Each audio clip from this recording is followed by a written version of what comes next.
નમસ્તે વિદ્યાર્થી મિત્રો. વિદ્યાર્થીઓ, આપણે પાઠ 10 ભારતની અંદર ખેતી કૃષિ ભણી રહ્યા હતા. તો એમાં આપણે ખેતીના પ્રકારો જોયા હતા 6. ત્યારબાદ આપણે ખેતીની પદ્ધતિ જોઈ: સજીવ ખેતી, ટકાઉ ખેતી અને મિશ્ર ખેતી. પછી આપણે કૃષિ પેદાશો જોઈ. એમાં આપણે 3 ભાગ પાડે છે: ખરીફ પાક, રવિ પાક અને જાયદ પાક. આ ઉપરાંત આપણે મુખ્ય પાક વિશે જોયા હતા, ધાન્ય પાકો વિશે ભણ્યા હતા: ડાંગર છે, ઘઉં છે. ત્યારબાદ આપણે જુવાર, બાજરી, મકાઈ. હવે વિદ્યાર્થીઓ, આજે આપણે જોવાનું છે કઠોળ. કઠોળ વિશે જોઈશું. તો કઠોળ એટલે તમને ખબર છે, કઠોળ એટલે તુવેર છે, મગ છે, ચણા છે. શાકાહારી લોકો માટે કઠોળ એ પ્રોટીનનો મુખ્ય સ્ત્રોત છે. એમાંથી પણ પ્રોટીન ભરપૂર મળે છે. તુવેર છે, મગ છે, ચણા છે, વટાણા, વાલ, મઠ, અડદ વગેરે કઠોળ પાક કહેવાય છે. તુવેર, અડદ, મગ, મઠ એ ખરીફ પાક છે. સાંભળજો, કઠોળની અંદરથી પ્રોટીન ખૂબ ભરપૂર મળે છે. તુવેર, મગ, ચણા, વટાણા, વાલ, અડદ આ બધા કઠોળ છે. અને તુવેર, અડદ, મગ, મઠ આ બધા ખરીફ પાક છે. ચણા, વટાણા અને મસૂર રવિ પાક છે. રવિ એટલે શિયાળામાં પાક છે. ખરીફ એટલે ચોમાસાના પાક છે. વધુ વરસાદવાળા વિસ્તારો સિવાય લગભગ બધા જ રાજ્યોમાં કઠોળનું વાવેતર થાય છે.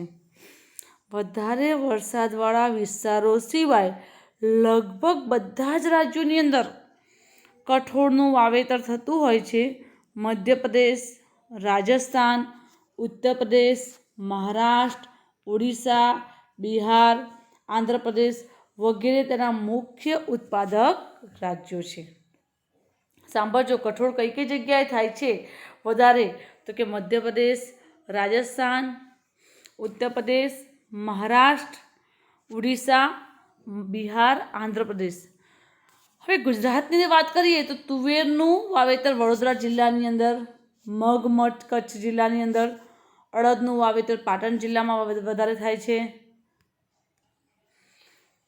અડદનું વાવેતર પાટણ જિલ્લામાં વધારે થાય છે.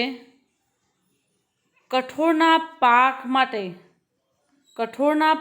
માટે કે છે કે એ જિલ્લાની અંદર, જેમ કે તુવેરનું વડોદરા જિલ્લામાં છે, મગ, મઠ કચ્છ જિલ્લામાં છે, અડદનું પાટણ જિલ્લામાં છે. કઠોળના પાક દ્વારા કે નાઇટ્રોજનનું જમીનમાં પુનઃસ્થાપન થાય છે. આપણે કઠોળ ઉગાડીએ તો નાઇટ્રોજનનું જમીનમાં ફરી સ્થાપન થાય છે. તેથી ધાન્ય પાક સાથે ધાન્ય પાક બાદ જમીનની ફળદ્રુપતા જાળવવા કઠોળનું આંતરપાક તરીકે વાવેતર થાય છે. જ્યારે ધાન્ય પાક ઉગાડીએ, જેમ કે ઘઉં, ચોખા, જુવાર, બાજરી, તો એ ધાન્ય પાકની સાથે ઘણીવાર અથવા ધાન્ય પાકની બાદ જમીનની અંદર ફળદ્રુપતા જાળવવા માટે શું કરે છે? કઠોળનું વાવેતર કરે છે. શું કરે છે? કઠોળનું વાવેતર કરે છે. હવે આટલું જાણવું એ તમારે એકવાર વાંચી કાઢવાનું છે વિદ્યાર્થીઓ. તેલીબિયાં મગફળી, તલ, સોયાબીન, એરંડા, સરસવ, સૂર્યમુખી, અળસી વગેરે તેલીબિયાં કહેવાય છે. ફરી એકવાર: મગફળી, તલ, સોયાબીન, એરંડા, સરસવ, સૂર્યમુખી, અળસી આ બધા પાક કેવા કહેવાય? તેલીબિયાં. ભારતીય ભોજનમાં તેલનું ખૂબ જ મહત્વનું સ્થાન છે. બહારના દેશોમાં આવું તેલનું બહુ મહત્વ, આપણા ભારતીય ભોજનમાં તેલનું ખૂબ મહત્વનું સ્થાન છે.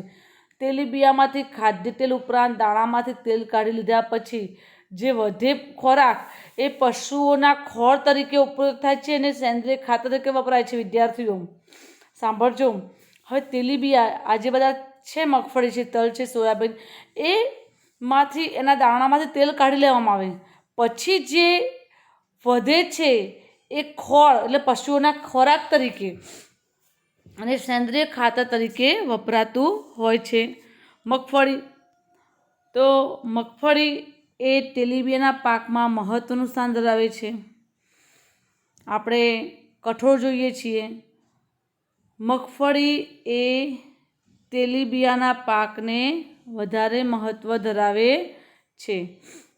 મગફળીના પાકને કાળી કસવાળી ગોરાડું લાવાની રેતી મિશ્રિત પાણી ન ભરાઈ રહે તેવી જમીન અનુકૂળ આવે છે. ફરી એકવાર, મગફળીના પાકને કેવી? કાળી કસવાળી ગોરાડું લાવાની અને રેતી મિશ્રિત પાણી ન ભરાઈ રહે તેવી જમીન, 20 થી 25 સેલ્સિયસ તાપમાન, 50 થી 70 સેન્ટીમીટર વરસાદ અનુકૂળ આવે છે. મગફળી ખરીફ પાક અને સિંચાઈની સગવડ હોય ત્યાં ઉનાળુ પાક તરીકે પણ વવાય છે. મગફળી એ ખરીફ પાક અને સિંચાઈની સગવડ ન હોય તો ઉનાળુ પાક તરીકે પણ વવાય છે. ગુજરાતની અંદર આંધ્રપ્રદેશ, તમિલનાડુ, મહારાષ્ટ્ર આ બધા રાજ્યોમાં મગફળી ઉત્પાદન થાય છે. સાંભળ્યો ફરીવાર, મગફળી કયા કયા રાજ્યોમાં થાય છે? તો કે ગુજરાત, આંધ્રપ્રદેશ, તમિલનાડુ, મહારાષ્ટ્ર.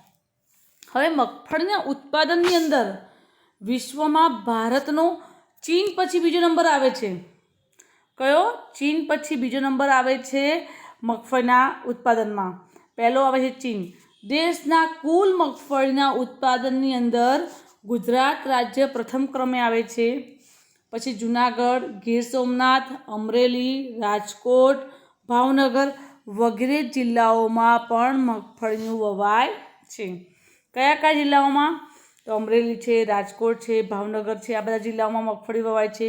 ગુજરાતમાં એ ખાદ્ય તેલ એટલે સિંગ તેલ તરીકે વિશેષ વપરાય છે.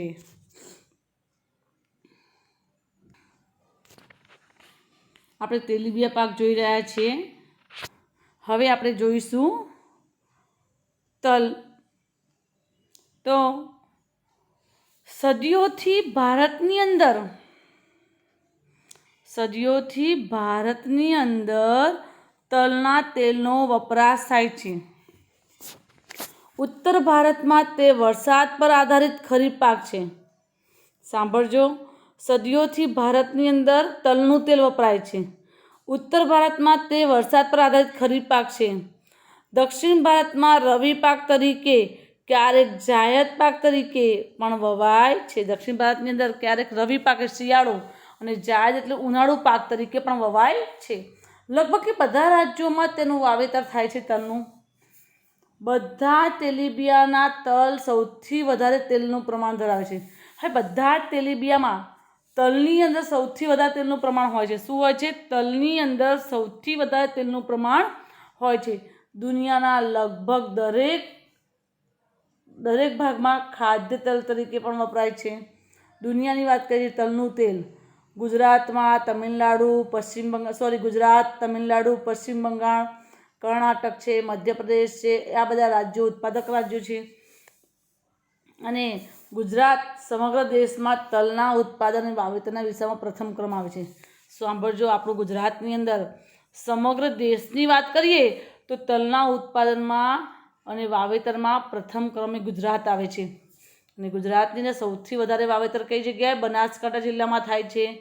ભારતની અંદર વિશ્વમાં તલની સૌથી વધુ નિકાસ કરતો દેશ છે. બહારના દેશોમાં આપણે તલ મોકલીએ છીએ, તો ભારત વિશ્વમાં તલની સૌથી વધુ નિકાસ કરતો દેશ છે. હવે સરસવ. તો સરસવ એ રવિ પાક છે. ઉત્તર ભારતનો મહત્વનો તેલીબિયા પાક છે. સરસવના બીજ અને તેલને ઔષધ્ય તરીકે અને ખાદ્ય તેલ તરીકે ઉપયોગમાં આવે છે. સરસવ એ કયો પાક છે? રવિ પાક છે. ઉત્તર ભારતનો મહત્વનો તેલીબિયા પાક છે. સરસવના બીજ અને તેના તેલને કેવું કહેવાય છે? ઔષધીય તેમજ ખાદ્ય તેલ તરીકે ઉપયોગમાં લેવામાં આવે છે. રાજસ્થાન છે, ઉત્તર પ્રદેશ છે, હરિયાણા, પશ્ચિમ બંગાળ, ગુજરાત અને મધ્યપ્રદેશ તેના મુખ્ય ઉત્પાદક રાજ્યો છે. નારિયેળ.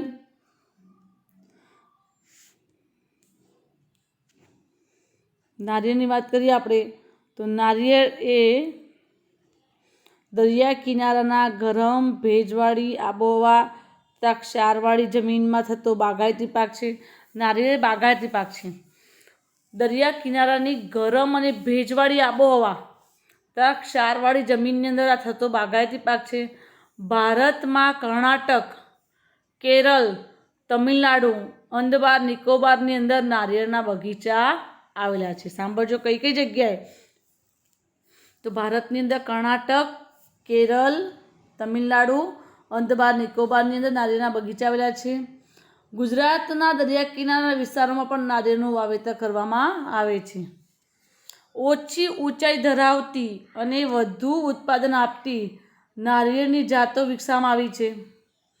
દક્ષિણ ભારતમાં નારિયેળને કોપરાના તેલનો ખાદ્ય તેલ તરીકે પણ ઉપયોગ થાય છે. દક્ષિણ ભારતને નારિયેળના તેલ, કોપરાનું તેલ એનો ખાદ્ય તેલ તરીકે પણ ઉપયોગ થાય છે. તેમજ નારિયેળનું પાણી સ્વાસ્થ્યવર્ધકના પીણા તરીકે પણ વપરાય છે. નારિયેળનું પાણી શું છે? સ્વાસ્થ્યવર્ધક પીણા તરીકે પણ વપરાતું હોય છે. એરંડા એટલે દિવેલા ખરીફ અને રવિ પાક છે. એરંડાના વૈશ્વિક ઉત્પાદનની અંદર ભારત 64% હિસ્સો ધરાવે છે. એરંડાના વૈશ્વિક ઉત્પાદનને સાંભળજો વિદ્યાર્થીઓ, એરંડા એટલે દિવેલા. તે ખરીફ અને રવિ પાક છે. કેવો પાક છે? ખરીફ અને રવિ. હવે એરંડાના વૈશ્વિક ઉત્પાદનની અંદર ભારત દેશ છે ને એ 64% હિસ્સો ધરાવે છે. ત્યારબાદ અનુક્રમે ચીન, બ્રાઝિલનો ક્રમ આવે છે. ભારતની અંદર કુલ ઉત્પાદનમાં લગભગ